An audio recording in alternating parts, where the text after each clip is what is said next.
Hi అండి, welcome to స్వయం పాకం. ఈరోజు వీడియో ఇచ్చేసి చిక్కటి గ్రేవీతో చేపల ఇగురు ఎలా తయారు చేసుకోవాలో చూపిస్తున్నానండి. ఎప్పుడు ఫ్రై పులుసులు కాకుండా ఒక్కసారి ఈ విధంగా నేను చూపిస్తున్న విధంగా ఇగురు పెట్టండి, చాలా బాగుంటుంది. ఇప్పుడు ప్రాసెస్ విధానం వచ్చి చూపిస్తున్నానండి. ఇక్కడ నేను అరకిలో వరకు చేప ముక్కలను తీసుకున్నానండి. ఈ ముక్కలు 4-5 సార్లు శుభ్రంగా వాష్ చేసుకోవాలండి. ఇప్పుడు ఈ చేప ముక్కల్ని మ్యారినేట్ చేసుకోవాలి. మ్యారినేట్ కోసం 1 టేబుల్ స్పూన్ సాల్ట్ని వేసుకోవాలండి. అలాగే 1/2 టీ స్పూన్ పసుపు, 1 టేబుల్ స్పూన్ కారం, 2 టేబుల్ స్పూన్ ఆయిల్ని వేసుకొని ఇవన్నీ చేప ముక్కలు బాగా పట్టేటట్టు కలుపుకోవాలండి. ఇలా కలుపుకొని చేప ముక్కల్ని ఒక అరగంట పాటు పక్కన ఉంచుకోవాలి. ఇప్పుడు ఒక మిక్సీ జార్ తీసుకొని పెద్ద సైజు 2 ఆనియన్స్ అండి ఇలా కట్ చేసుకొని వేసుకోవాలి. అందులో 1 ఇంచు అల్లం కూడా వేసుకోవాలండి. అలాగే 10 వెల్లుల్లి రెబ్బలను కూడా వేసుకోవాలి. అలాగే చిన్న చెక్క, 1 ఇలాచి, 3 లవంగాలు, అలాగే కొంచెం మిరియాలు వేసుకొని ఈ ఆనియన్ పేస్ట్ మెత్తగా పట్టించుకోవాలండి. ఇప్పుడు అదే మిక్సీ జార్లో 2 మీడియం సైజు ఎర్రని టమాటాలు 2 వేసుకొని పేస్ట్ చేసుకొని పక్కన ఉంచుకోవాలండి. ఇప్పుడు స్టవ్ మీద ఒక కడాయి పెట్టుకొని ఒక 6-7 స్పూన్ల వరకు ఆయిల్ని హీట్ చేసుకోవాలండి. ఇప్పుడు మనం మ్యారినేట్ చేసుకున్నాం కదండి, చేపలు ఒక్కొక్క ముక్కను వేసుకొని ఒక్కొక్క పక్క 2 నిమిషాల పాటు ఫ్రై చేసుకోవాలండి. ఇలా ఫ్రై చేసుకుని కూర వండుకుంటే చేపల ఇగురు అనేది చాలా బాగుంటుందండి.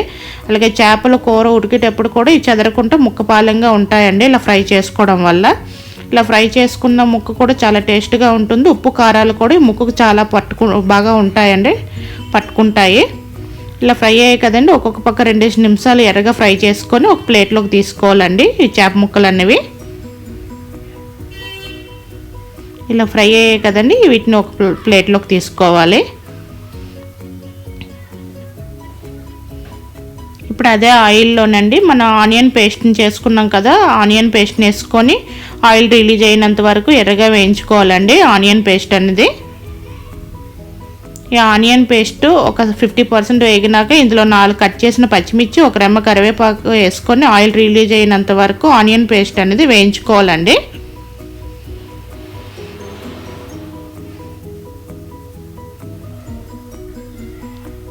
ఆనియన్ కలర్ ఏగిపోతే బ్రౌన్ కలర్లోకి వస్తుందండి, ఇలా ఏగిపోయినట్టే. ఇప్పుడు మనం పేస్ట్ చేసుకున్న టమాటా పేస్ట్ని వేసుకోవాలి.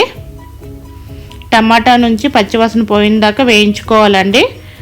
టమాటా వేగిందని ఎలా తెలుస్తుందంటే టమాటా నుండి ఆయిల్ రిలీజ్ అవుతుందండి, అప్పుడు టమాటా వేగిందని అర్థం. అంతవరకు వేయించుకోవాలి ఈ టమాటాని.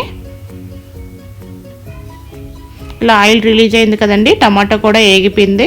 ఇప్పుడు ఇందులో మసాలాలు యాడ్ చేసుకోవాలండి. ఇందులో 1/2 టీ స్పూన్ పసుపు, 1 టేబుల్ స్పూన్ ధనియాల పొడి, 1 teaspoon garam masala, 1/2 tablespoon జీలకర్ర పౌడర్, 1 కసూరి మేతి కొంచెం వేసుకోవాలండి. 1½ స్పూన్ కారం వేసుకోవాలి.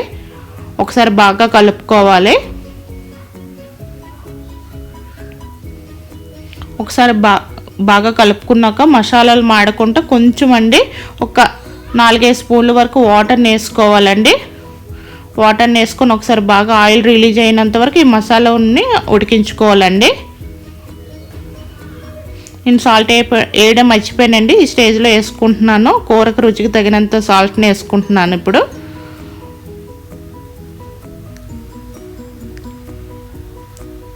ఇప్పుడు ఇందులో మనం ఫ్రై చేసుకున్నాం కదండి, చేపలను ఇందులో పెట్టుకోవాలి.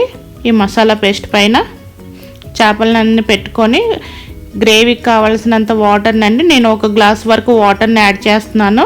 ఇలా కళాయిలో గరిటె పెట్టుకుంటా ఇలా కళాయి కాడలు ఇలా పట్టుకొని గులించుకోవాలండి. చేపలు లేకపోతే చెదిరిపోతాయి. ఇలా గులించుకొని మూత పెట్టుకొని ఒక 10 నిమిషాలు మీడియం ఫ్లేమ్లో ఉడికించుకోవాలండి.